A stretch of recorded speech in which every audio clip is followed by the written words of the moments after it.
क्या हाल चाल है भाई लोग।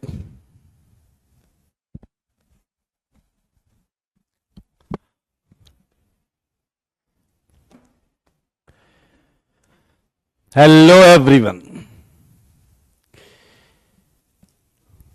मैं एकदम बढ़िया हूं भाई। And expecting same for you all.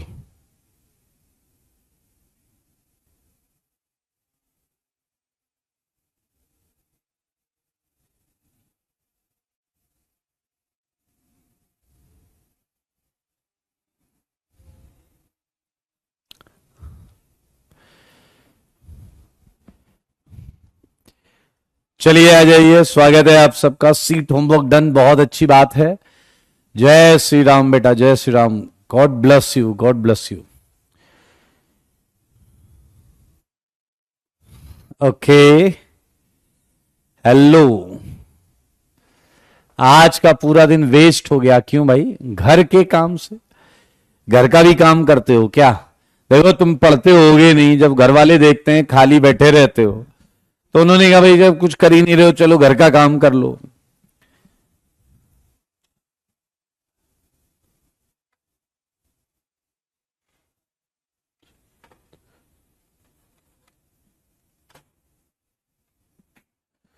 चलिए, क्या किया था हमने लास्ट क्लास में?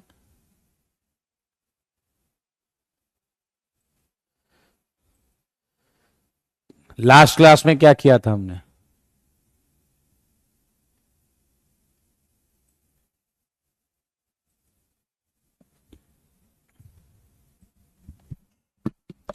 मेटामर।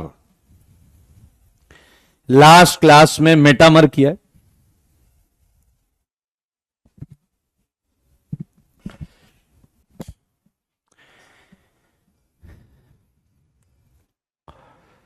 मेटामर हो गया है। इसके अलावा डिस्कशन में क्या क्या था?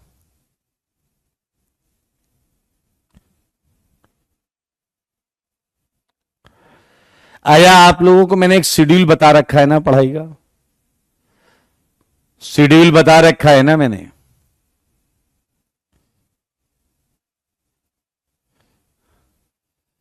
बताइए, जल्दी बताइए।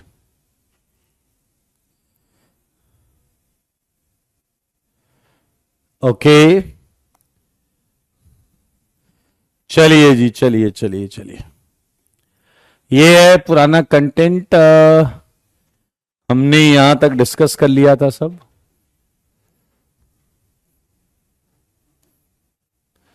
बॉन्ड लेंथ के क्वेश्चन हो गए थे ना दोस्तों? बॉन्ड लेंथ के क्वेश्चन हो गए थे ना? मेटामर पढ़ा था। मेटामर डिस्कशन भी करने हैं क्या क्वेश्चंस के?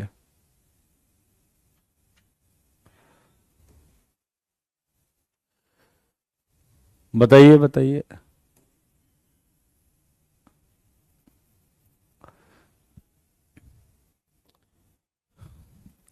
ये डिस्कस हो गया, यहां से चालू करना है। चलिए मुझे बताइए। हाँ, ये थ्योरी कॉपी कर लें, फिर सीट चालू करेंगे। थ्योरी कॉपी कर लें, फिर सीट चालू करेंगे भाई। 31 फंक्शनल है, 33 फंक्शनल है। देखो जरा, 33 फंक्शनल है, 34 फंक्शनल है, 35 फंक्शनल है, 36 फंक्शनल है, 37 भी फंक्शनल है। मुझे जल्दी से बताओ, इनमें कोई डाउट तो नहीं? ये सारे फंक्शनल हैं। ये भी, ये तो हो गया। तो डीपीपी 1 एंड 2 एंड एक्सरसाइज 1 ये आज हमें करना है, बिल्कुल। एंड कॉपी के क्वेश्चन भी तो करने थे दोस्त, कॉपी के क्वेश्चन भी तो करने थे। मेटामेरिज्म, अगर आप देखें तो ये मेटामर है। 43 क्या है? आइडेंटिकल है भाई साहब। बुद्धू बनाया जा रहा था आपको। ये आइडेंटिकल है, आइडेंटिकल। मंजो 34 36 क्या चल रहा है? 44 मेटामर है। 44 मेटामर है। Yes, well done. इससे तो पलट के लिखा गया। 43 को तो बस पलट दिया गया। यहां पलटने से काम नहीं चलेगा। यहां बेंजीन वाला सेगमेंट ऑक्सीजन से जुड़ा है, जबकि यहां बेंजीन वाला सेगमेंट कार्बन से जुड़ा है। They are metamer.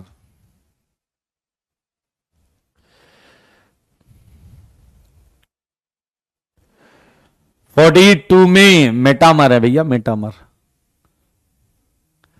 आइए 45 देखिए। 45 देखिए।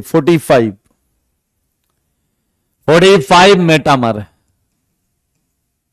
मेटामर।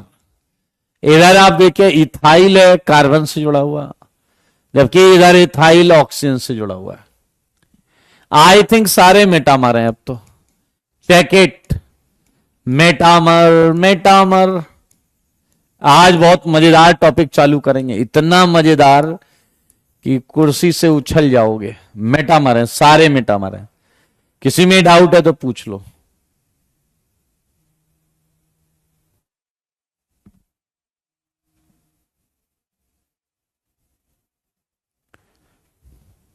किसी में भी डाउट है तो पूछ लो। एक 36 पूछ रहा है।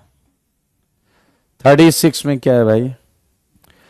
36 में double bond and triple bond functional isomers होते हैं। Double bond and triple bond functional isomers होते हैं। Double bond and triple bond functional isomers. Double and triple functional isomer है। एक कह रहा है 30th फंक्शनल नहीं है।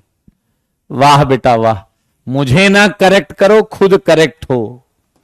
ये एल्डिहाइड है डैश, एल्डिहाइड। और ये है कीटोन, ये है कीटोन। चलिए बधाई हो।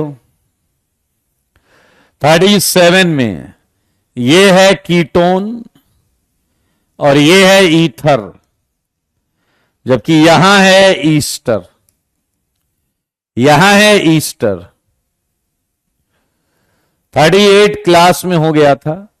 ये सी से कनेक्टेड है, ये एन से। ये साइनाइड या आइसोसाइनाइड।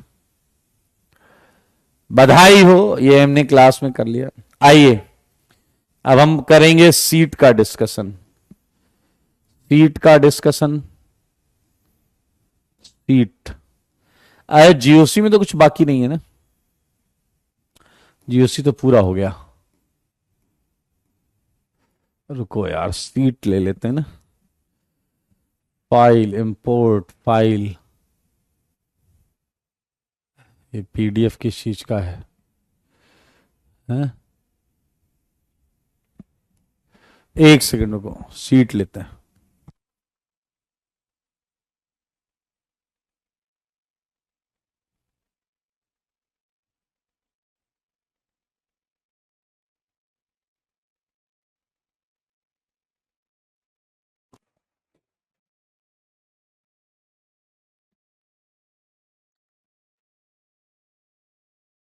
चलिए पहले हम स्टार्ट करेंगे सीट एक्सरसाइज 1।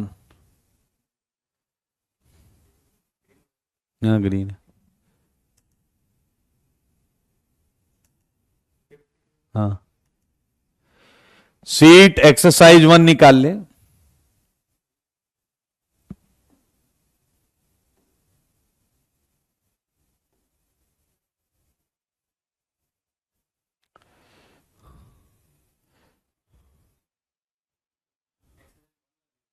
हाँ, नहीं नहीं 1 लगाओ।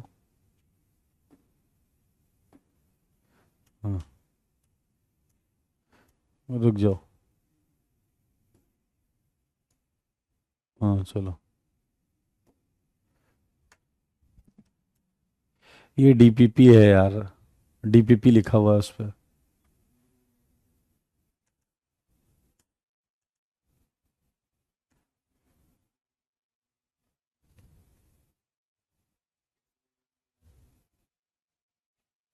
ये है ना,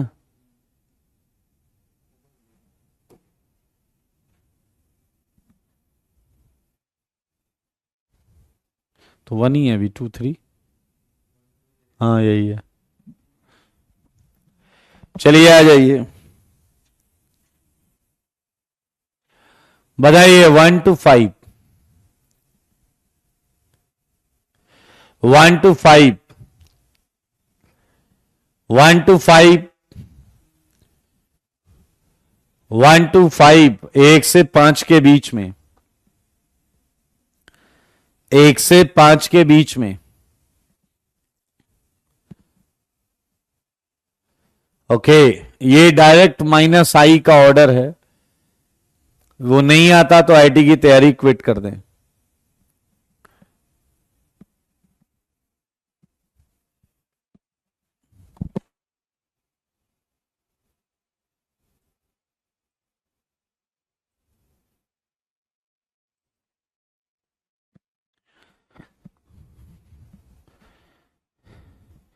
ये माइनस दरअसल यहां रहेगा, यहां ये माइनस रहेगा। 3 डाउट पूछा जा रहा है, 3rd मेरे भाई पूछा जा रहा है प्लस आई इफेक्ट किसका है। अगर आप ध्यान से देखें तो ये कार्बन sp2 है, ये sp3 है, ये sp2 है और ये sp2 है, तो इसका ही प्लस आई होगा sp3 वाले का। 1 to 5, 1 to 5 पूछा गया है प्लस आई कितने करेंगे। तो मेरे भाई प्लस आई वाले आप देख लें, ये है प्लस आई का, 1 मिनट,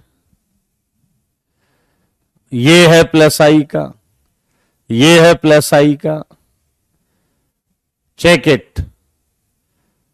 मेरे ख्याल से यहां मिसप्रिंट है, यहां माइनस होगा। क्या आंसर 4 दिया है क्या? क्या इसका आंसर 4 दिया है क्या? हाँ, तो यहां माइनस कर लेना, यहां माइनस कर लेना, माइनस। जे, ये एन है बेटा, नाइट्रोजन वाले सारे माइनस आई हैं, नाइट्रोजन वाले सारे माइनस आई होंगे ना। और ये कौन पूछ रहा है गधा कहीं का, पहले लेक्चर में पढ़ा था NH3+। 6 to 10, 6 to 10 बेटा आप क्वेश्चन नंबर के साथ अपना डाउट लिखो। 6 to 10, 6 में पूछा गया है मुझसे ABCD में किसी को डाउट है? 6 के ABCD में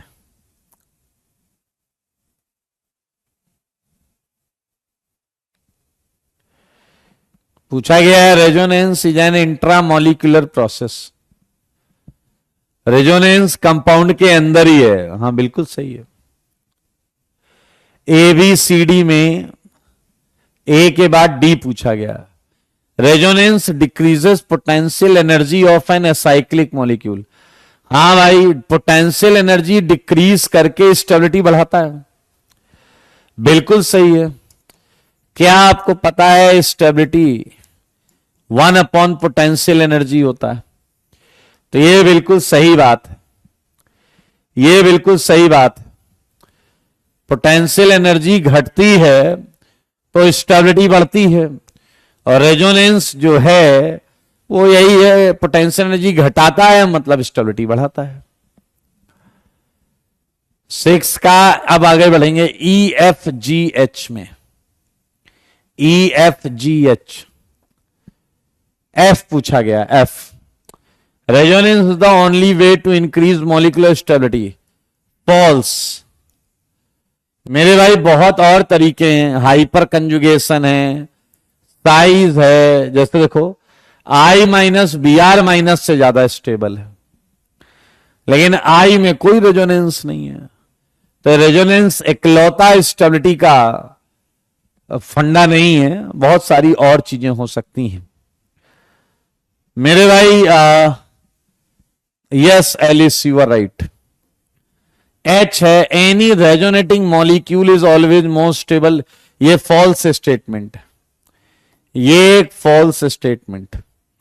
एनी रेजोनेटिंग मॉलिक्यूल नहीं होता, दरअसल एनालॉगस होता है। एनालॉगस मतलब मिलते जुलते या आइसोमेरिक कंपाउंड में होता है, मिलते जुलते या आइसोमेरिक कंपाउंड में होता है। ऐसे थोड़े होता है, जरा सा तुमने इतना टुच्चा सा कंपाउंड ले लिया इसमें रेजोनेंस है, और एक बड़ा सा कंपाउंड ले लिया इसमें रेजोनेंस नहीं है, बॉन्ड एनर्जी ज्यादा, ऐसे थोड़े हो जाएगा।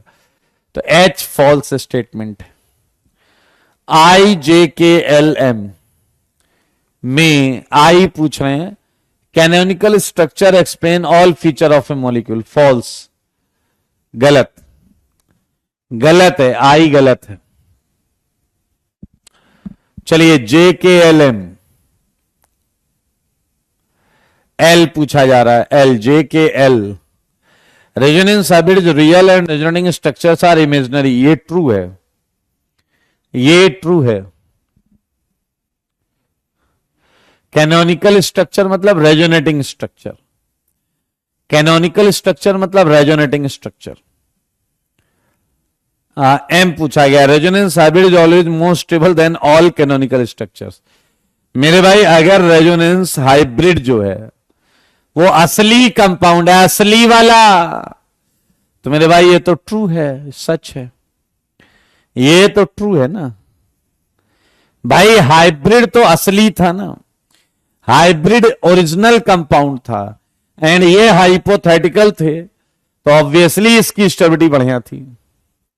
बेटा अगर तुम ये सब पूछ रहे हो तो इसका बहुत बड़ी प्रोबेबिलिटी है कि तुमने अपने जीओसी के रजिस्टर के पेजेस को बेच दिया है फाड़कर। 7, 8, 9, 10, 7, 8, 9, 10, 7, 8, 9, 10, नाइन्थ बढ़िया क्वेश्चन है। सारे लोग ध्यान से देखिए। क्या आपको पता है कि नाइट्रोजन नॉर्मली 3 बॉन्ड बनाता है? 3 बॉन्ड बनाता है। अगर ये 4 बॉन्ड बना रहा है तो ये प्लस चार्ज कैरी करेगा। क्या आप समझ रहे हैं या नहीं? 2 बॉन्ड बना रहा है तो माइनस या प्लस चार्ज कैरी करेगा। चलिए जरा ध्यान से देखिए। कार्बन का भी फंडा पता है आपको? सारे लोग देखो, ये वाला नाइट्रोजन 4 बॉन्ड बना रहा है तो इस पे प्लस चार्ज, ये 3 बॉन्ड बना रहा न्यूट्रल। इस कार्बन को देखो 3 बॉन्ड बना, लोन पेयर थोड़े होता है यार कार्बन पे, मतलब ये माइनस है, मतलब ये माइनस है। सिमिलरली ये नाइट्रोजन 4 बॉन्ड बना रहा है, नाइट्रोजन पे 2 लोन पेयर, मतलब एक तो होता है, एक माइनस की वजह से। यहां नाइट्रोजन पे 2 लोन पेयर मतलब एक माइनस है, ये 3 बॉन्ड बना रहा है और यहां एक प्लस। चेक कर लो, ये डायजोमीथेन के आरएस हैं, ये डायजोमीथेन के आरएस हैं। अब कर लो इसका ABCDEF पार्ट। अब इसके सारे पार्ट कर सकते हैं। ABC आइसोमर्स हैं और दे रेजोनेंस फॉर्म्स, रेजोनेटिंग स्ट्रक्चर्स। ये रेजोनेटिंग स्ट्रक्चर्स हैं, ये एक दूसरे के रेजोनेटिंग स्ट्रक्चर्स हैं। ठीक है,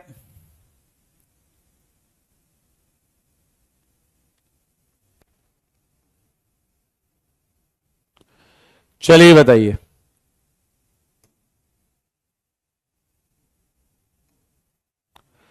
दस से 15, 10 से 15 केवल नंबर लिखने वालों कुछ नहीं कर सकते। कार्बन 3 बॉन्ड बना रहा है तो प्लस चार्ज होगा रौनक उस पे।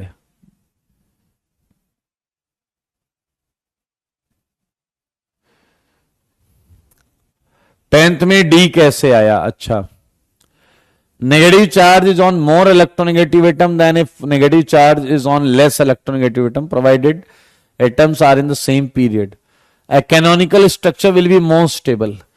बेटा आपकी थ्योरी कॉपी में रूल्स में लिखा हुआ है।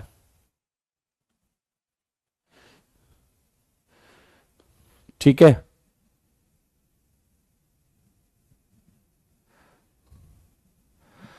एक कैनोनिकल स्ट्रक्चर ज्यादा स्टेबल होगा अगर वो साइक्लिक डिलोकलाइजेशन 4n+2 का करे।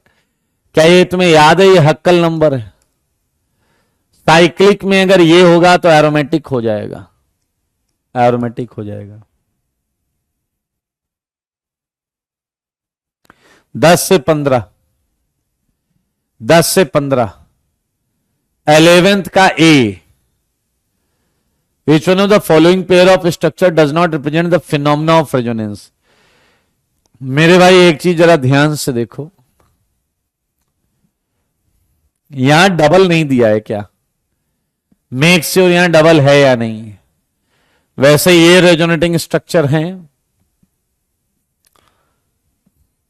ये क्या लिखा हुआ है यार?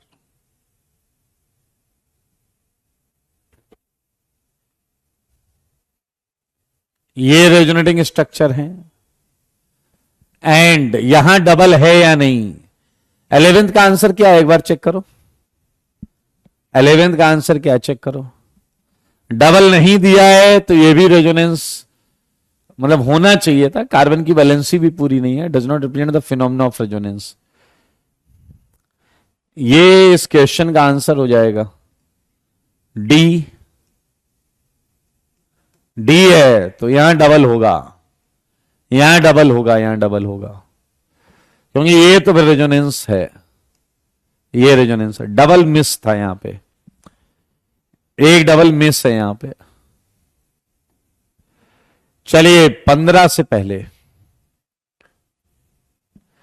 15 से पहले ये कह रहा है किसमें लोन पेयर रेजोनेंस में इन्वॉल्व है, लोन पेयर रेजोनेंस में इन्वॉल्व है।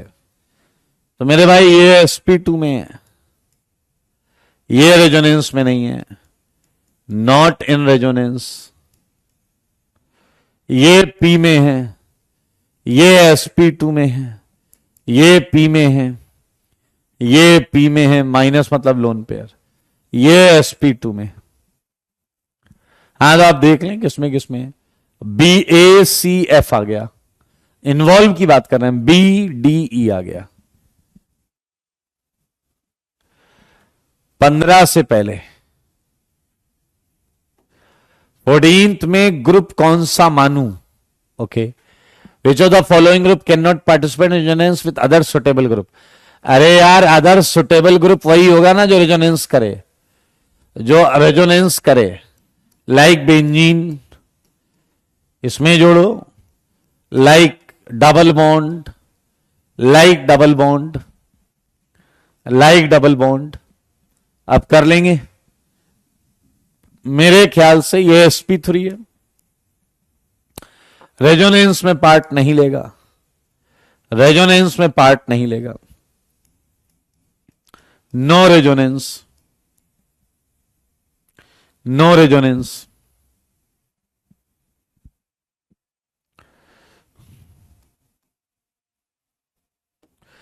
आइसोमर्स में चार्ज हो सकता है, हां शांतनु चार्ज हो सकता है। 15 से 20, 15 से 20।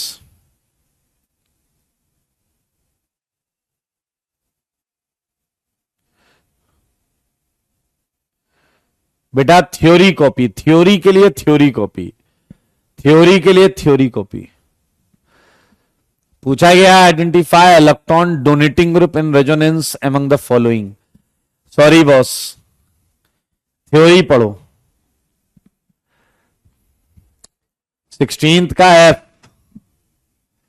मेरे भाई जैसे C डबल बॉन्ड O है वैसे ही C double bond N withdraw करेगा। जैसे C double bond O withdraw करता है -R लगाता है, वैसे C double bond N -R लगाएगा। सेम है। आइए, ये अच्छा क्वेश्चन है। इनमें से कौन सा ऐसा है जो या तो इलेक्ट्रॉन डोनेट कर सकता है या विड्रॉ कर सकता है, डिपेंडिंग अपॉन सिचुएशन। मेरे भाई बहुत ध्यान से सुनना। इसका आंसर देखना एक बार ध्यान से, क्या है, सी पर आते हैं। CH2 double bond, CH2 double bond CH, ये देखो जरा सी ऑप्शन को। अगर यहां प्लस है तो क्या आपने देखा ये इलेक्ट्रॉन ले सकता है, और वहीं पर अगर यहां माइनस है तो क्या ये इलेक्ट्रॉन दे सकता है? डिपेंडिंग अपॉन सिचुएशन, सिचुएशन बोले तो सराउंडिंग क्या है, उसके हिसाब से ये अपना ऑर्डर बदल रहा है। ऐसे ही आप देखिए एफ वाला सेम है मेरे भाई, same. NH double bond N, यहां प्लस रहेगा, ये इलेक्ट्रॉन क्या कर, उल्टा बना दिया ना साइन, उल्टा बना दिया साइन। प्लस है तो देगा, माइनस है तो लेगा। सिमिलरली प्लस है तो देगा, क्योंकि ये बॉन्ड सेम एटम के बीच में, ये बॉन्ड सेम एटम के बीच में, तो ये किसी भी तरफ पोलराइज हो सकती, ये किसी भी तरफ पोलराइज हो सकती। लेकिन जैसे CHO हुआ तो मेरे भाई CHO बॉन्ड फिक्स है कि इधर ही पोलराइज होगा, तो C आंसर है, F आंसर है।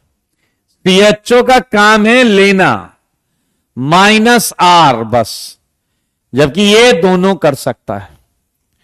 वहीं अगर हम बात करें B की, B मेरे भाई NO रखता है।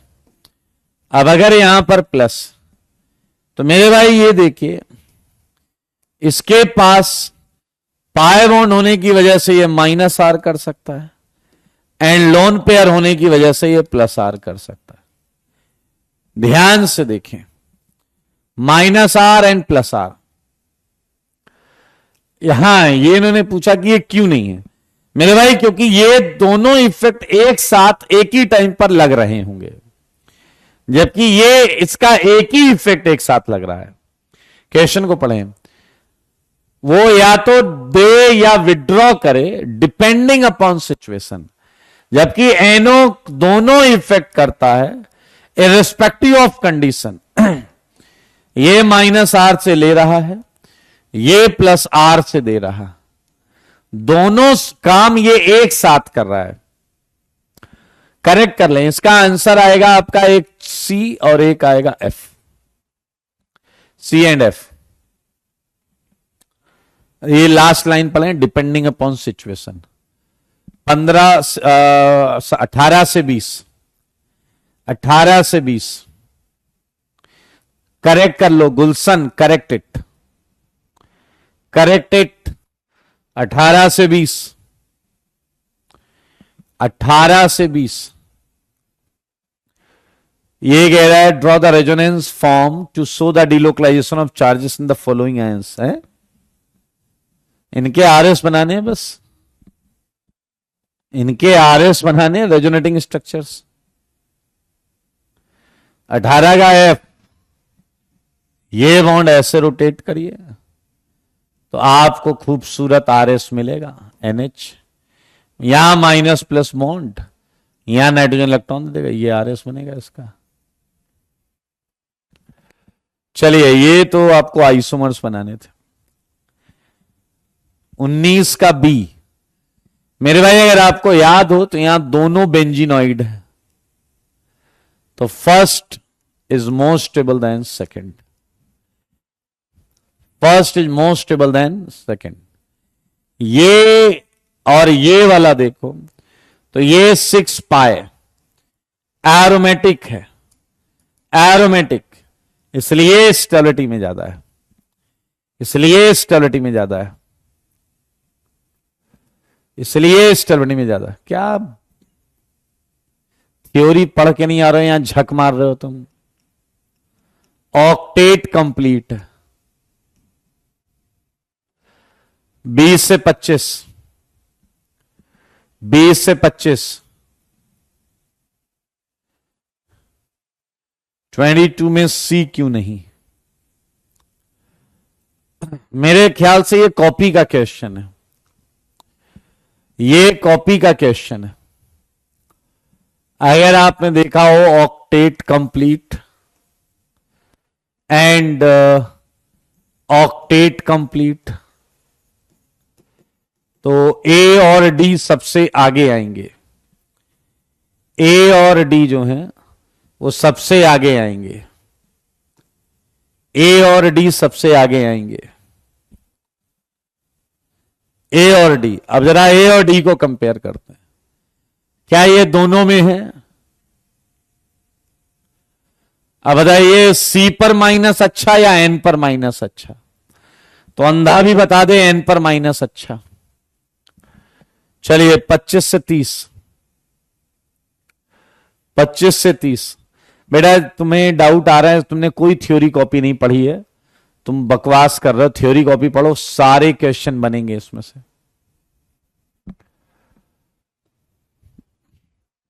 20 से 25, 20 से 25।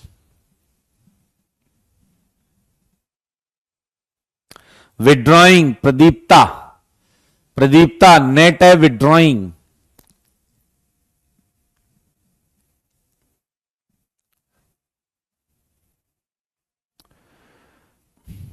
पच्चीस का डी, ये आप देख सकते हैं। हमसे पूछा गया रेजोनेंस एनर्जी, रेजोनेंस एनर्जी। मेरे भाई इसके जब आरएस बनेंगे तो इसके आरएस में एन पर प्लस होगा, और इसके जब आरएस बनेंगे तो ओ पर प्लस होगा। रेजोनेंस एनर्जी इसकी ज्यादा है। Yes Sameer, you are right. Yes you are right. 25 से 30, 25 से 30,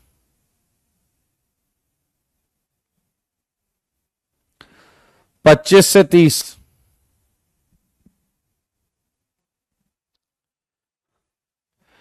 चौबीस का थर्ड वाले में क्या डाउट है भाई? इसका ऑक्टेट कंप्लीट है, कंप्लीट। इसका ऑक्टेट कंप्लीट है। थर्ड एंड फोर्थ में शर्म करो, ये ज्यादा अच्छा होगा, और 1 एंड 2 में 1 अच्छा होगा। बेटा आईआईटी की तैयारी इमीडिएट इफेक्ट से छोड़ दो, कोई लाग लपेट नहीं, कोई देर मत करो। तुम कोई गलत काम नहीं कर रहे हो। सच्चाई जितनी जल्दी समझ लो उतना आपके भले में। 27 का 8th। मेरे भाई अगर 8th आप ध्यान से देखेंगे तो ये एक्सटेंडेड है, ये एक्सटेंडेड है। याद आया आपको? ये क्रॉस्ड है, क्रॉस्ड। तो एक्सटेंडेड का ज्यादा हो जाएगा, एक्सटेंडेड का ज्यादा हो जाएगा। 11th पर आते हैं। मेरे भाई ये जरा ध्यान से देखो, ये है आपका सॉल्ट। क्या तुम्हें याद है इसके आइडेंटिकल आरएस आते थे? इसके आइडेंटिकल आरएस आते थे, रेजोनेंस एनर्जी ज्यादा। एंड मेरे भाई ये तो बहुत कॉमन सेंस है, नेगेटिव वाला ज्यादा अच्छा रेजोनेंस करेगा। Resonance energy extent of resonance था, ये ज्यादा अच्छा रेजोनेंस करेगा।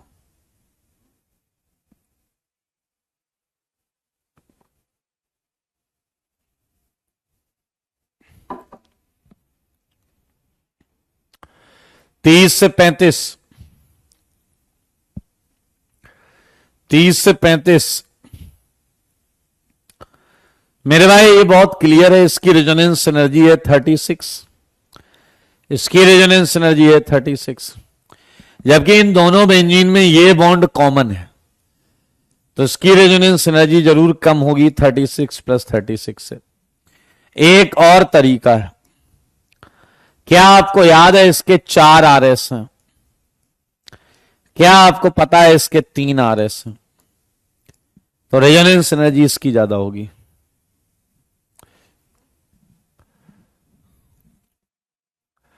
तीस से 35, 30 से 35, 33 option B, 33 option B. Which of the following molecule all the effect. मेरे भाई ये हाइपर कंजुगेशन लगा रहा है, ये हाइपर कंजुगेशन, रेजोनेंस नहीं है यहां पे, यहां रेजोनेंस नहीं है, हाइपर कंजुगेशन है और इंडक्टिव है, बट रेजोनेंस नहीं है। यहां देखिए, यहां रेजोनेंस है ना, रेजोनेंस, ये रेजोनेंस दिख गया आपको, यहां इंडक्टिव दिख जाएगा, और ये दो अल्फा एच हाइपर कंजुगेशन कर रहे हैं, हाइपर कंजुगेशन कर रहे हैं।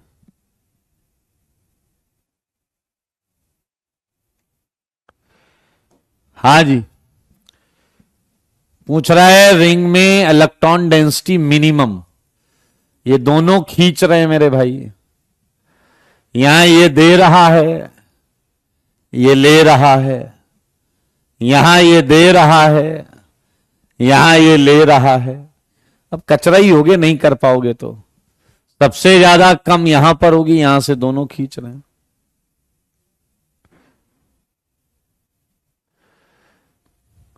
तीस से 35, 30 से 35,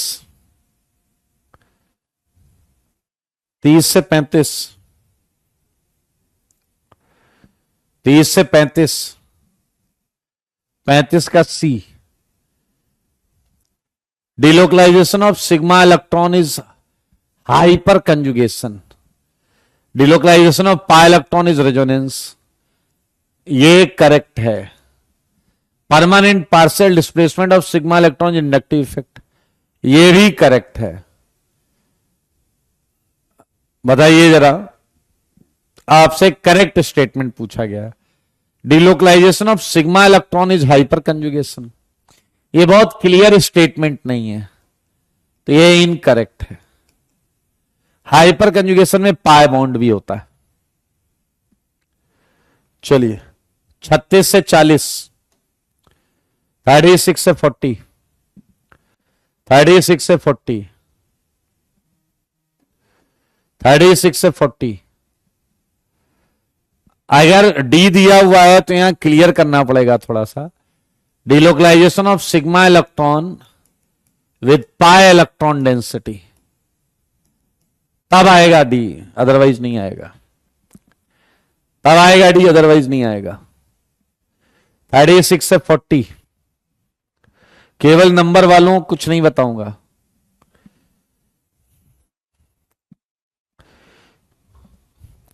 मेरे भाई यहां C1 C2 बॉन्ड की बात की गई है, ये कॉपी में भी हमने किया है, लेकिन तुम गधे की तरह यहां पूछोगे क्या C1 C2 डबल बॉन्ड 2 बार है और सिंगल बॉन्ड 1 बार है। C2 C3 को देखो, 1 बार डबल है एंड 2 बार सिंगल है, तो बहुत आराम से देख सकते हैं कि C2 C3 बड़ी हो जाएगी C1 C2 से।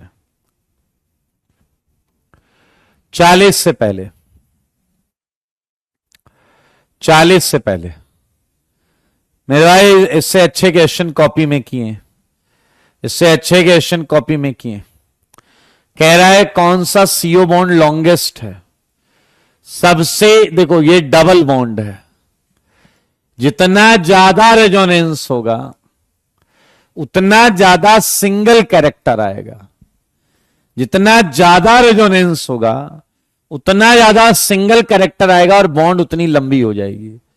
सो बी में सबसे ज्यादा रेजोनेंस है, बी में सबसे ज्यादा रेजोनेंस है, बी इज आंसर। 40 से पहले, 40 से पहले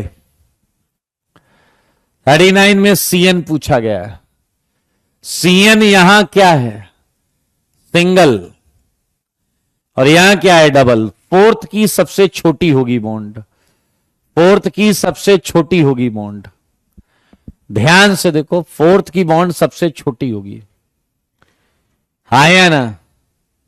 तो 1 और 2 में चेक करना है अपने को, 1n2 में आप देखो ये सिंगल है, ये देगा प्लस आर से और ये लेगा उन्हीं इलेक्ट्रॉन्स को माइनस आर से। कि जितना ज्यादा रेजोनेंस होगा सिंगल में उतना डबल कैरेक्टर आएगा, बॉन्ड उतनी छोटी हो जाएगी। तो मेरे भाई 2 greater than 1, 2 greater than 1, 2 greater than 1 सही है या नहीं? 2 greater than 1। भाई देखो फोर्थ सबसे नीचे होना चाहिए, सबसे लास्ट प्योर डबल है, डबल डबल डबल, बाकी तो सिंगल में डबल कैरेक्टर आ रहा है। अब आप जरा ध्यान से देखें कि 1 and 2 में ही फर्क हो रहा है ना, बस 1 and 2 में। तो 1 2 को कंपेयर कर लो। सिंगल है, जितना ज्यादा रेजोनेंस उतना डबल कैरेक्टर, उतनी छोटी बॉन्ड फर्स्ट यहां पर 40 से 45, 40 से 45, 40 से 45। अगर 2 बार से ज्यादा मैसेज है आपका मैसेज डिलीटेड माना जाएगा। 40 से 45, 40 में सी होगा। मस्त सूंघ के आते हो बेटा तुम लोग, एक्चुअल आंसर से दूर। Bond shortest C1 C2 single bond है, जितना ज्यादा रेजोनेंस होगा उतना डबल कैरेक्टर और उतनी छोटी, ये आंसर है। यहां रेजोनेंस है और कहीं रेजोनेंस ही नहीं है। 45 से पहले आइए, पूछा गया है shortest C double bond C bond. जरा ध्यान से देखो, ये है C डबल C, ये है C डबल C, ये है C डबल C। मेरे भाई यहां 6 अल्फा H है, यानी कि यहां डबल में आएगा सिंगल कैरेक्टर ज्यादा। यहां 3 अल्फा H है, यहां उतना कैरेक्टर ज्यादा नहीं आएगा। यहां ध्यान से देखो, कोई अल्फा H नहीं है, sp3। ओ मेरे भाई, ये sp2 है, ये sp है, ये sp2 है। क्या तुमने देखा? सबसे लंबी बॉन्ड होगी D में, फिर होगी B में, फिर होगी C में, A में सबसे छोटी बॉन्ड होगी, क्योंकि देखो इसकी डबल बॉन्ड sp और sp2 के बीच में। s ऑर्बिटल कैरेक्टर जब ज्यादा होता है ओवरलैपिंग अच्छी होती है, ओवरलैपिंग अच्छी, बॉन्ड लेंथ छोटी, बॉन्ड लेंथ छोटी, शॉर्टेस्ट। ये ऑर्डर लिख दिया है मैंने यहां पे, ये मैंने यहां ऑर्डर लिख दिया है। 45 से पहले, 45 से पहले, 45 से पहले, 45 से पहले नहीं, DOU सेम है तो मॉलिक्यूलर फॉर्मूला सेम होगा, कोई जरूरी नहीं है। Take no. 45 से 50, 45 से 50, 46 का डी डाउट। आइए जरा, मेरे ख्याल से इतना क्लियर होगा तुम्हें। एंड अभी अभी मैंने बताया H1s ऑर्बिटल लेकर आता है। क्या आपको पता है स्फेरिकल ऑर्बिटल बहुत ओवरलैपिंग करता है? अच्छी ओवरलैपिंग, छोटी बॉन्ड लेंथ, अच्छी ओवरलैपिंग, छोटी बॉन्ड लेंथ, अच्छी ओवरलैपिंग, छोटी बॉन्ड लेंथ, अच्छी ओवरलैपिंग, छोटी बॉन्ड लेंथ। 50 से पहले, 50 से पहले, 50 से पहले, 50 से पहले बॉन्ड डिसोसिएशन एनर्जी लेस। मेरे भाई डबल बॉन्ड का बॉन्ड डिसोसिएशन एनर्जी क्या होगा? Double bond character is directly proportional to bond dissociation energy. जितना ज्यादा डबल कैरेक्टर होगा उतनी ज्यादा bond dissociation energy. Double bond को तोड़ना आसान नहीं होगा। तो मेरे भाई आ जाओ, देख लो, समझ लो, सीख लो। ये गलत छपा हुआ है, यहां CH2 है। मेरे भाई क्या इसके 4 अल्फा H हैं या नहीं? यहां डबल बॉन्ड कैरेक्टर ज्यादा है तो इसकी बॉन्ड डिसोसिएशन एनर्जी ज्यादा, इसकी कम, इसकी लेस। क्योंकि यहां हाइपर कंजुगेशन से सिंगल कैरेक्टर आ जाएगा। सेम हेयर, हाइपर कंजुगेशन से single character I mean double character आ जाएगा। ये देखो ये देखो ये देखो, इसमें ज्यादा रेजोनेंस है। ये भी कर सकता है ये भी, तो यहां लेस बॉन्ड डिसोसिएशन एनर्जी। यहां जरा ध्यान से देखो, दोनों तरफ से रेजोनेंस। यहां सिंगल कैरेक्टर आ रहा है, लेस बॉन्ड डिसोसिएशन एनर्जी। यहां दोनों तरफ से resonance, less bond dissociation energy. यहां दोनों तरफ से resonance, less bond dissociation energy. 50 से पहले पीयूष कह रहे हैं लेकिन डबल बॉन्ड वीक बॉन्ड होती है। Piyush, single and double bond तोड़ने में कहां ज्यादा बॉन्ड डिसोसिएशन एनर्जी लगेगी? गधे सिग्मा पाई नहीं बोल रहा है, वो सिंगल डबल बोल रहा है। एक बॉन्ड तोड़ने में ज्यादा लगेगी या दो? हैं?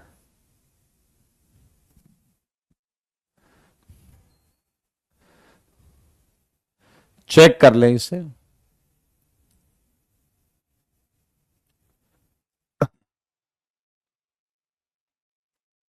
चलो जी, 50 से पहले 48 का ए सीबिया, इसे सम्मान कर दो सारे लोग प्रणव का। मनी मन सम्मान करिए। वे पूछ रहे हैं ग्रेटर स्ट्रेंथ, तो ये हमसे पूछ रहे हैं CBR bond and CCL bond में ये पूछना चाह रहे हैं कि सर ज्यादा अच्छी बॉन्ड कौन सी है। भाई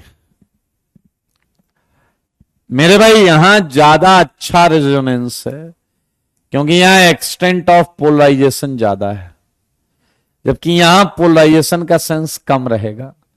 तो आप देख सकते हैं इसकी बॉन्ड स्ट्रेंथ ज्यादा आएगी।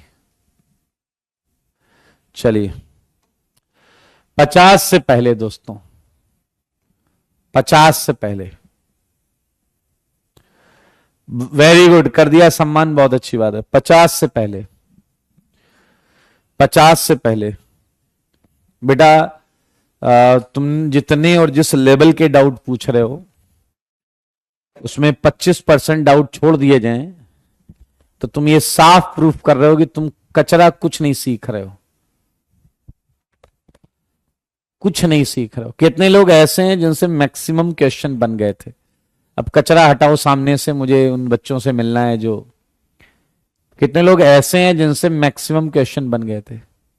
Very good. हर्ष ने लिखा है पूरी कॉपी रिवाइज करके किए तो 2 डाउट आए बस। स्वयं, गर्वित, जय, दर्शन, आदर्श, कौस्तुभ, सुजल, अंकित, सिमरन, आशीष, वैभव। चलो अच्छी बात, 2 3 4 डाउट तक तो, 5 डाउट तक तो समझ में आता है। तुम यार 25 डाउट पूछ डाले 50 में, लॉजिकल है क्या? चलिए बधाई हो।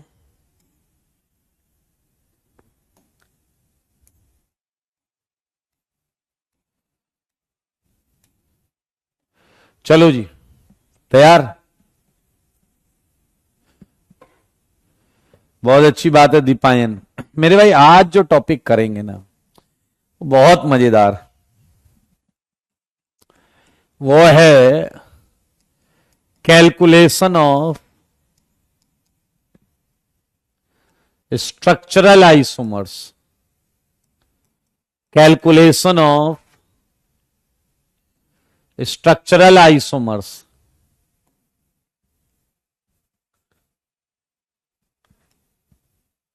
ध्यान से देखो, calculation of structural isomers. Copy से सिंपल क्वेश्चन थे। Yes Rahul, you are right, copy में हमने ज्यादा अच्छे क्वेश्चंस किए हैं। Calculation of structural isomers. मेरे भाई चलो आ जाओ जल्दी से, मुझे बताओ। मैं आपको यहां पर कुछ मॉलिक्यूलर फॉर्मूला दूंगा कंपाउंड्स के। Molecular formula, like CH4। जल्दी मुझे बताओ इस मॉलिक्यूलर फॉर्मूला के कितने स्ट्रक्चरल आइसोमर्स हैं?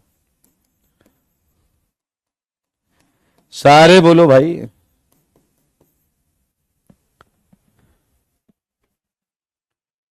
CH4 के कितने स्ट्रक्चरल आइसोमर्स? खुश रहिए कौशल भाई। कितने स्ट्रक्चरल आइसोमर्स? जवाब है 0। No isomers. आइसोमर्स कम से कम 2 होते हैं। आइसोमर्स कम से कम 2 होते हैं। यहां एक यूनिक कंपाउंड होगा, कोई आइसोमर्स नहीं है। सही है या नहीं मेरे भाई? C2H6 भी एक यूनिक कंपाउंड है, मानते हो या नहीं? क्या C3H8 का भी कोई आइसोमर नहीं है? ये एक यूनिक कंपाउंड है। लेकिन C4H10 का मिलेगा भाई साहब। लेकिन पहले आप मुझे बताइए कि क्या आप लोग डिग्री ऑफ अनसैचुरेशन निकाल लेते हैं? डिग्री ऑफ अनसैचुरेशन निकाला, वो आया 0। नहीं निकाल पाते हैं तो पुराने रिकॉर्डेड लेक्चर से देख लीजिएगा। Degree of unsaturation 0। तरीका सीखो। इसका मतलब है ऑल सिंगल, सारी सिंगल है पीछे वाले, ऑल सिंगल बॉन्ड। अब 4 कार्बन में सबसे बड़ी चेन कितने की बना सकते हो? 4 कार्बन चेन, उससे बड़ी तो बना नहीं सकते। अब 4 कार्बन चेन में मेरे भाई ये बन गया, 1 बन गया। अब इससे आगे नहीं जा सकते, लेकिन नीचे जा सकते हैं। 3 कार्बन चेन। जब 3 कार्बन चेन पर जाएंगे तो मेरे भाई 1 कार्बन हमारे पॉकेट में बचेगा। 1 कार्बन हमारे पॉकेट में बचेगा। मुझे बस ये बताओ कि वो जो बचा हुआ कार्बन है, क्या उसे तुम किनारे लगाने की सोच सकते हो क्या? अगर तुम उसे किनारे लगाओगे तो चेन फिर 4 की हो जाएगी। चेन फिर कितने की हो जाएगी? 4 की हो जाएगी। हाँ या ना? चेन कितने की हो जाएगी भाई बताओ जरा? चेन फिर 4 की हो जाएगी। तो हम किनारे तो नहीं लगाएंगे दोस्त, किनारे तो नहीं लगाएंगे। तो बचा कहां? बीचों बीच 1 CH3 लगा लीजिए। तो मेरे भाई आपके पास 2 ही आइसोमर हैं बस। C4H10 के 2 आइसोमर हैं, सेकंड पे लगाया। इस तरीके को ही लेकर चलना है। चले भाई, आइए आपको जो क्वेश्चन घर से करके लाने हैं, आप C5H12 घर से करिएगा। 6 वाला अभी कर दो, 6 वाला अभी करो सारे, 6 वाला अभी करो।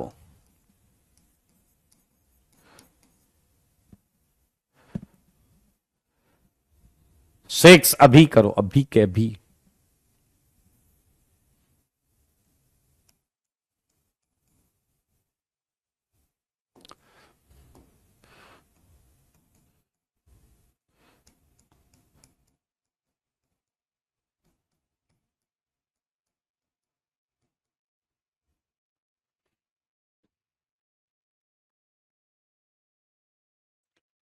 वेरी गुड, यस सिद्धार्थ, बिल्कुल सही। कैलकुलेशन ऑफ स्ट्रक्चरल आइसोमर्स, सबको 6 करना है।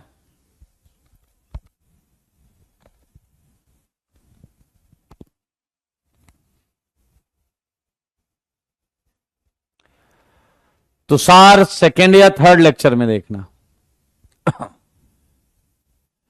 सेकेंड या थर्ड लेक्चर में।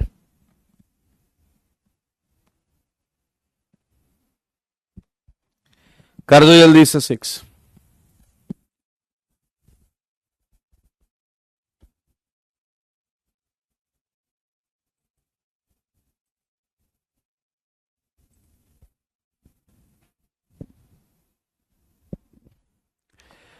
आंसर आ रहे हैं भाई साहब, 5, 3, 4, 5, 6, 7, बहुत मतलब 3 भी आ रहे हैं, 4 भी आ रहा है, 5 भी आ रहा है, 6 भी आ रहा है, 7 भी आ रहा है। क्या बुद्धि है भाई साहब, चुनिंदा क्वालिटी की, खच्चरपंथी की बुद्धि।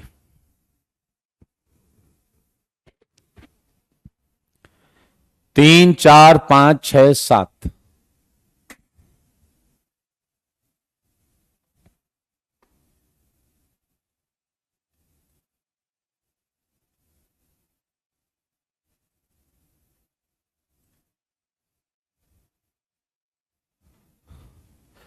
चलिए आइए मिलकर करते हैं C6H14। चलिए पहले बताइए, डिग्री ऑफ अनसैचुरेशन 0, मतलब है ऑल सिंगल, ऑल सिंगल। तो मेरे भाई पहला पॉइंट क्या आएगा बताइए? पहला पॉइंट आएगा 6 कार्बन में 6 कार्बन की चेन, 6 कार्बन में 6 कार्बन की चेन लगाइएगा तो ये एक केस बनेगा। जब आप 5 कार्बन चेन लिखिएगा तो क्या आप मानते हैं एक कार्बन बचेगा और वो एक मिथाइल होगा। तो भाई साहब 5 की चेन बनाइए और सारे देखिए, क्या मिथाइल तुम किनारे लगाना चाहोगे? नहीं, वो मिथाइल किनारे नहीं लगाएंगे हम, क्योंकि अगर मिथाइल किनारे लगाया तो चेन फिर 6 की हो जाएगी। चेन जो है फिर 6 की हो जाएगी।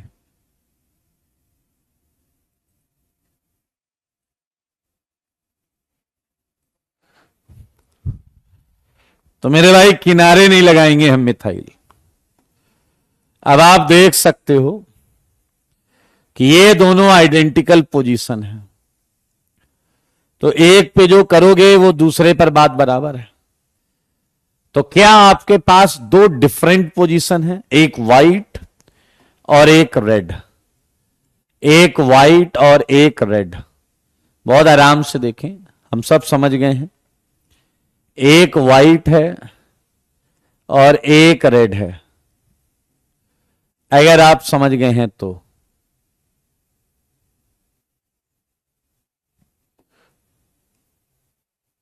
वे आइए, तो क्या आप ये समझ गए हैं कि हमें वो मिथाइल एक तो यहां लगा देना चाहिए, एक यहां लगा देना चाहिए। तो 5 की चेन में 2 बनेंगे भाई साहब। अब आया 4 कार्बन की चेन,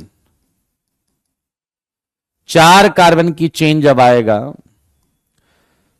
तो आपके पास 2 कार्बन बचेंगे। वो 2 मिथाइल हो सकते हैं, या मेरे भाई जरा ध्यान से देखो, अगर 2 मिथाइल नहीं है तो वो एक इथाइल का भी केस हो सकता है।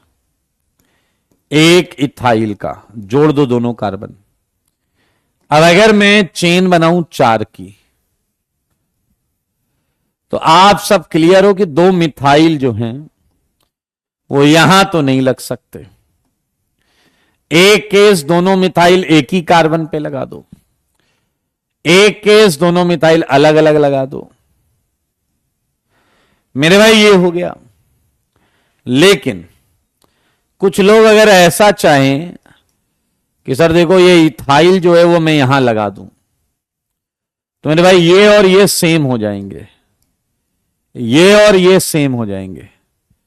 चेक कर लो, पहला वाला, ये वाला और ये तीसरा।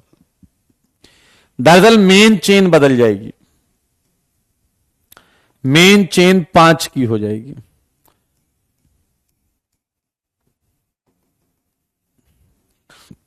इसका मतलब इससे ज्यादा केस नहीं बनेंगे,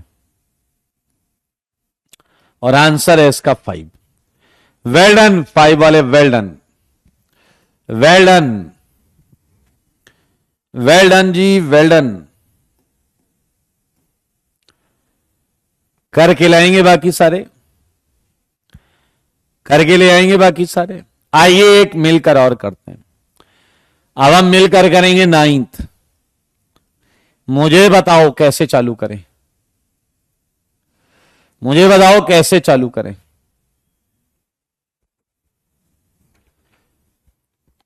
गौरव कह रहे हैं एक बार 3 की चेन में देखो। आप देखो बेटा बना के, नहीं बनेगा वो कुछ। मेरे भाई क्या डिग्री ऑफ अनसैचुरेशन 1 है? क्या डिग्री ऑफ अनसैचुरेशन 1 है? तो मेरे भाई 2 केस हो सकते हैं। 2 डिग्री ऑफ अनसैचुरेशन एक डबल बॉन्ड से भी जनरेट हो सकता है, एक डिग्री ऑफ अनसैचुरेशन एक डबल बॉन्ड से भी जनरेट हो सकता है, और एक रिंग से भी हो सकता है। तो मेरे भाई आप देख सकते हैं 4 कार्बन है, तो 4 की चेन बनेगी। लेकिन यार क्या कर रहा हूं मैं भाई, क्या कर रहा हूं मैं, हैं? हाँ ठीक है ठीक है, फॉर्मूला 8 देना था मुझे। अरे फॉर्मूला 8 देना था भाई। अब तो डिग्री ऑफ अनसैचुरेशन 1 है। C4H10 तो इधर दे चुका हूं मैं, C4H10 इधर दे चुका हूं भाई। ठीक है, आ जाओ, वापस आ जाओ। C4H8 है, वापस आ जाओ, आओ आओ जल्दी आओ। देखो 1 डिग्री ऑफ अनसैचुरेशन, या तो एक डबल बॉन्ड होगी इसमें, या एक रिंग होगी। सही है या नहीं? हाँ या ना? अब मुझे बताओ 4 की चेन में डबल बॉन्ड लगानी, तो एक बार नंबर 1 पे लग जाए, एक बार नंबर 2 पे लग जाए। सही है या नहीं? एक बार 1 पे लग जाए, एक बार 2 पे लग जाए। ये देखो 4 की चेन में तो 2 ही जगह लगेगा, लेकिन मेरे भाई 3 की चेन भी बन सकती है। ये सारे हमने ये पीछे बनाए थे, देखो यहां पर बनाए थे ना, C4H10 में ये बनाया था और ये बनाया था। 4 की चेन और 3 की चेन, इसमें तीनों पोजीशन आइडेंटिकल है।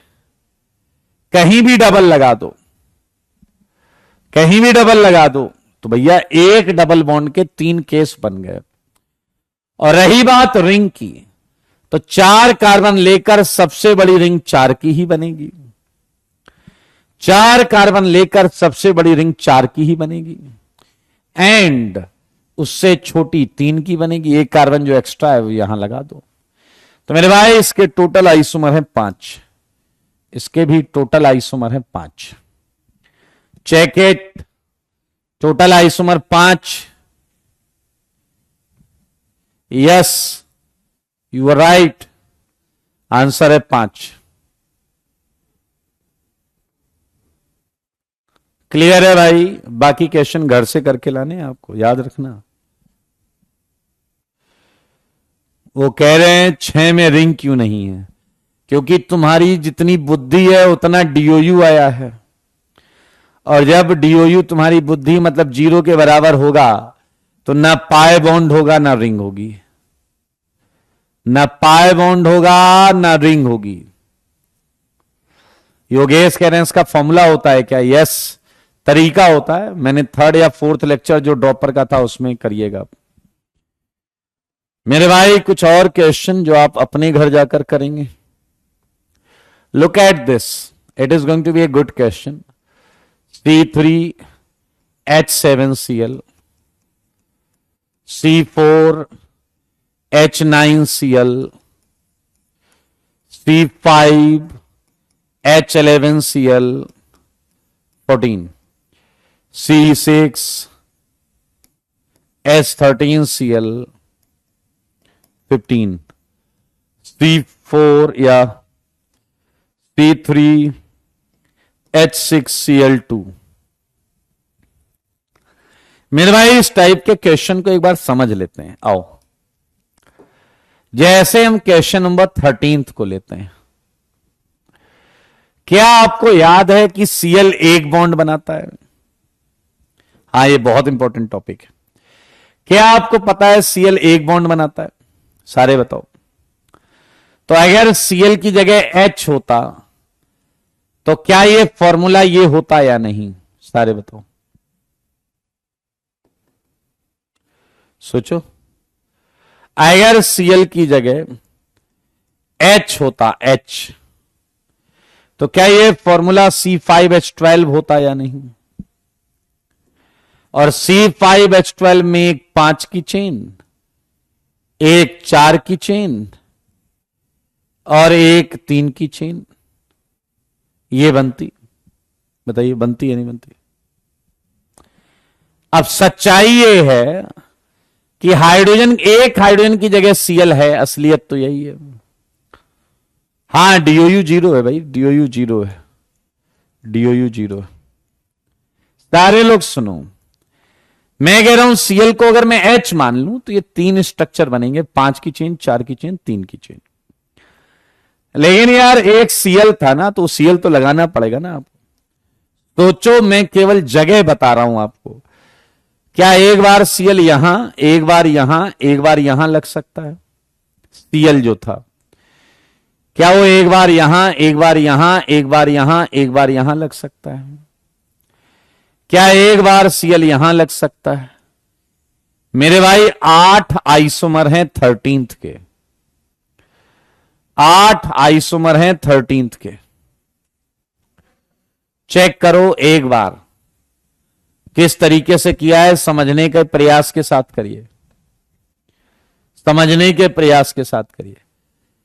तो सार कह रहे हैं आप थोड़ा निराश लग रहे हैं। नहीं, ऐसा कुछ नहीं है। भावेश कह रहे हैं बाकी दोनों जगह Cl क्यों नहीं लगा सकते? भावेश, थोड़ी IIT की तैयारी कर रहे हो, समझो ना यार। तुम्हारे कोई लेफ्ट में झापड़ मार के चला जाए, राइट में खाया तो तुमने झापड़ ही है ना। क्या ये दोनों केस सेम होंगे या नहीं हैं? क्या ये दोनों केस सेम होंगे या नहीं? बताओ, बताइए, सेम केस होंगे ना यार। तो इन्हें जब तुम एकदम टुच्ची बात पूछोगे यार तो गुस्सा तो आएगा।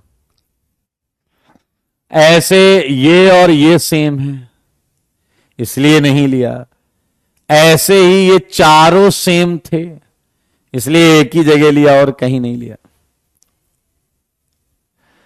नहीं बेटा, डायरेक्ट फॉर्मूला नहीं होता किसी चीज का। बहुत अच्छे, 8 बन गए कौस्तुभ। नहीं एलिस, ऐसा कुछ नहीं है, मैं तुमसे गुस्सा नहीं हूं।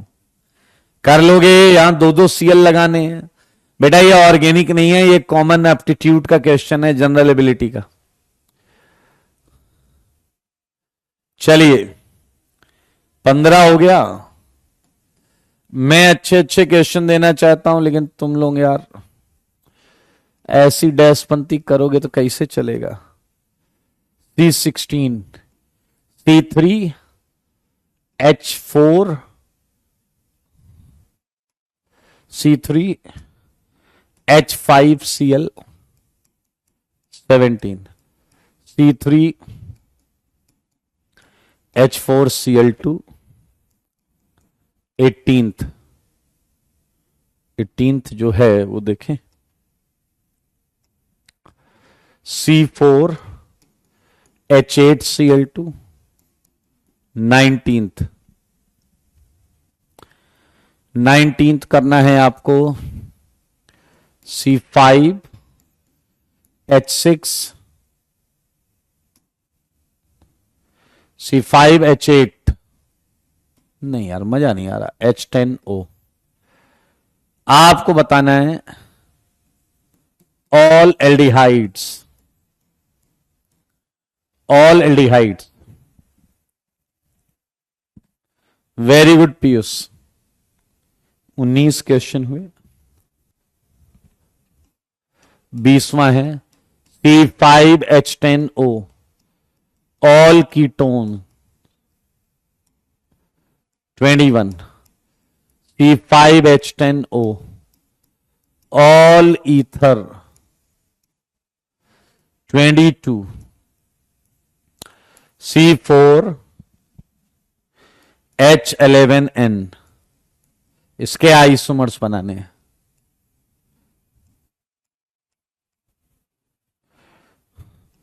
C5H13N,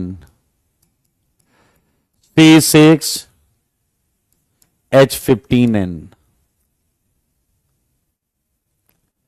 सही है, बहुत मजा आएगा करने में क्वेश्चन।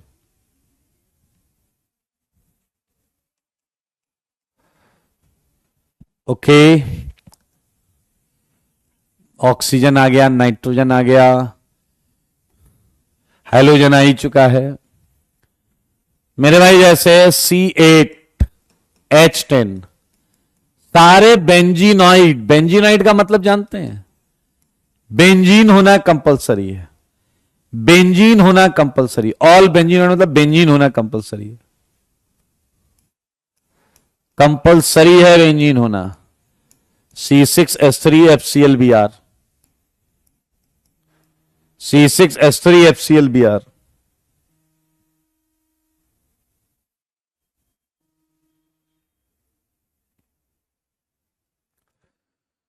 C6H3FClBr।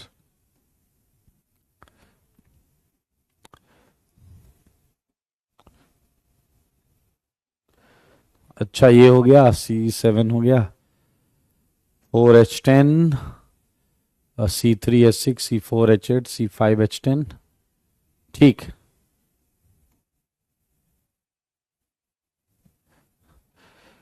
एक है आपका C5H8, C6H10 एंड ज्यादा क्वेश्चन में दूंगा नहीं, देखो इतने आइसोमर्स बनाने हैं आपको। एक है आपका C5H12O, सही है, ये बनाइएगा।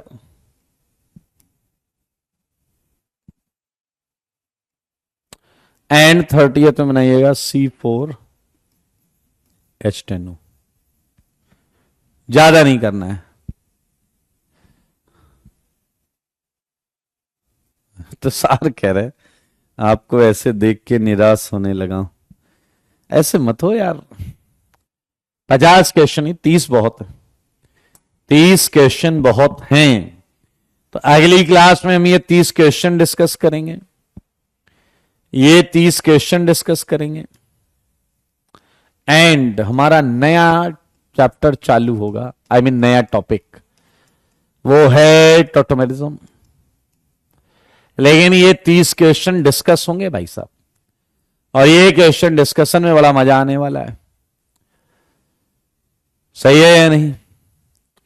ये क्वेश्चन करने में बड़ा मजा आएगा, पूरा कर लीजिएगा। वेरी गुड, आप ध्यान से करें, जिसके सारे सही होंगे, जहां बोलोगे वहां पार्टी दूंगा, जहां बोलोगे वहां पार्टी दूंगा, जैसी बोलोगे वैसी पार्टी दूंगा। सुन रहे हो तुम? जहां बोलोगे वहां, जैसी बोलोगे वैसी। अबे हटो ना। क्या हमने डीपीपी 1 डिस्कस कर लिया है क्या? क्या डीपीपी 1 डिस्कस हो गया है क्या?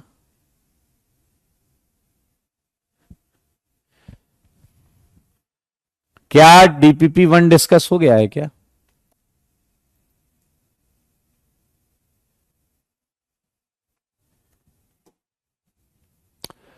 ओके, हाँ, इसमें कोई डाउट था क्या? ये हमने डिस्कस किया था 1 2 3 4 5 6। किसी में डाउट है तो पूछ लें।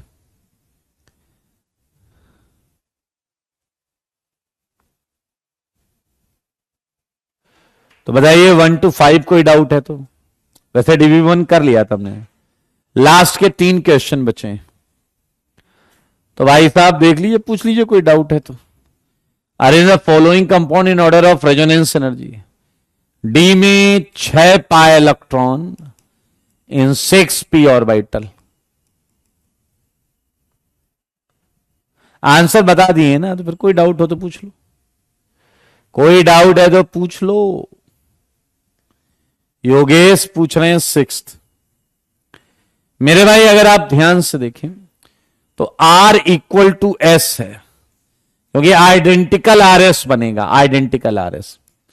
और तो और हम इसका बॉन्ड ऑर्डर भी गेस कर सकते हैं 1.5, लेकिन दिख नहीं रहा ना कलर। लेकिन अगर आप 6 की बात करें तो 6 का जो RS होगा उसमें ये रेजोनेटिंग स्ट्रक्चर आएगा। अब आप खुद बताओ, इन दोनों में लेफ्ट हैंड साइड में देखें तो क्या ये मोर कंट्रीब्यूटिंग है या नहीं?